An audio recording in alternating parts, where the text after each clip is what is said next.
నమస్తే, welcome to I news. అక్రమ వలసదారుల విషయంలో యూరప్ దేశం స్పెయిన్ ఒక సంచలన నిర్ణయం తీసుకుంది.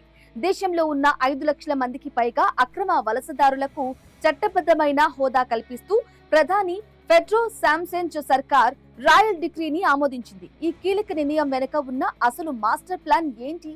ఇప్పుడు స్పెషల్ స్టోరీలో చూద్దాం. ప్రపంచవ్యాప్తంగా అనేక దేశాలు వలసదారులను అడ్డుకోవడానికి సరిహద్దుల వెంబడి గోడలు కడుతుంటే స్పెయిన్ మాత్రం వారికి ఎర్రటి తివాచీతో స్వాగతం పలుకుతోంది. ప్రధాని పెడ్రో శాంచెజ్ నేతృత్వంలోని ప్రగతిశీల ప్రభుత్వం ఒక చారిత్రాత్మక నిర్ణయాన్ని తీసుకుంది. దేశంలో ఎటువంటి అధికారిక పత్రాలు లేకుండా నివసిస్తున్న 5 లక్షల మందికి పైగా వలసదారులకు లీగల్ స్టేటస్ కల్పించేందుకు గ్రీన్ సిగ్నల్ ఇచ్చింది. పార్లమెంటు ఆమోదం అవసరం లేకుండానే రాయల్ డిక్రీ ద్వారా దీన్ని చట్టంగా మారుస్తుంది. అసలు స్పెయిన్ ఇంతటి సాహసోపేతమైన నిర్ణయం ఎందుకు తీసుకుంది అంటే ఆ దేశానికి వేధిస్తున్న వృద్ధాప్య సమస్య దీనికి ప్రధాన కారణం. స్పెయిన్ జనాభాలో వృద్ధుల సంఖ్య రోజురోజుకు పెరిగిపోతుంది.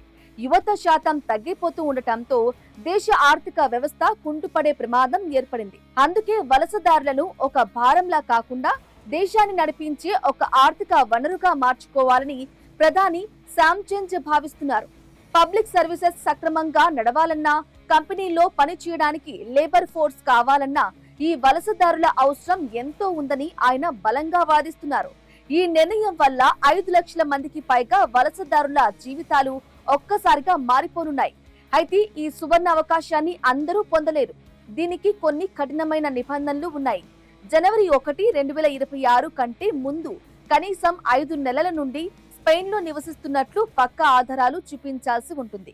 దరఖాస్తుదారులు తాము అక్కడ ఏదైనా ఉద్యోగం చేస్తున్నట్లు లేదా ఆ దేశంతో కుటుంబ సంబంధాలు ఉన్నట్లు నిరూపించుకోవాలి. అన్నిటికంటే ముఖ్యంగా ఏ రకమైన నేర చరిత్ర ఉన్న వారికి ఈ లీగల్ హోదా లభించదు.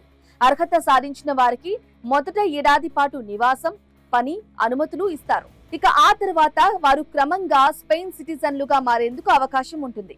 ఈ పర్మిట్ ద్వారా వలసదారులకు కేవలం గుర్తింపు మాత్రమే కాదు, సోషల్ సెక్యూరిటీ నెంబర్, హెల్త్ కార్డులు కూడా లభిస్తాయి. దీనివల్ల వారు స్పెయిన్ పౌరులతో సమానంగా ప్రభుత్వ వైద్య సదుపాయాలను పొందవచ్చు.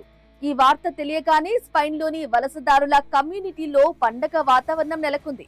ముఖ్యంగా బార్సిలోనాలోని బంగ్లాదేశీ కమ్యూనిటీ సభ్యులు రోడ్ల మీదకు వచ్చి సంబరాలు చేసుకుంటున్నారు. అక్కడ దాదాపు 50,000 మంది బంగ్లాదేశీలు ఉన్నారు. ఇన్నాళ్ళు తమకు దక్కని గౌరవం, ఉద్యోగ భద్రత ఇప్పుడు లభిస్తాయని వారు ఆనందం వ్యక్తం చేస్తున్నారు. ప్రస్తుతం స్పెయిన్ జనాభా 5 కోట్లు కాగా అందులో 1 కోటి మంది విదేశాల్లో జన్మించిన వారే ఉన్నారంటే పరిస్థితి అర్థం చేసుకోవచ్చు. దాదాపు 8,40,000 మంది అక్రమ వలసదారులు ప్రస్తుతం అక్కడి లేబర్ మార్కెట్ లో పనిచేస్తున్నారు. అయితే ఈ నిర్ణయంపై రాజకీయ దుమారం కూడా రేగుతోంది. సెంటర్ రైట్ పీపుల్స్ పార్టీ ఈ నిర్ణయాన్ని తీవ్రంగా వ్యతిరేకిస్తోంది. ఇది దేశ భద్రతకు ముప్పు అని, దీన్ని కోర్టులో సవాల్ చేస్తామని హెచ్చరిస్తోంది. కానీ ప్రభుత్వం మాత్రం వెనక్కి తగ్గటం లేదు. వలసదారుల ద్వారా దేశాభివృద్ధి సాధ్యమని నిరూపించేందుకు స్పెయిన్ చేస్తున్న ఈ ప్రయోగం ఇప్పుడు ప్రపంచ దేశాల దృష్టిని ఆకర్షిస్తోంది. మరి ప్రధాని శాంచెజ్ తీసుకున్న ఈ నిర్ణయం స్పెయిన్ తలరాతను మారుస్తుందా లేక మరిన్ని రాజకీయ చిక్కులు తెచ్చిపెడుతుందా అన్నది వేచి చూడాలి.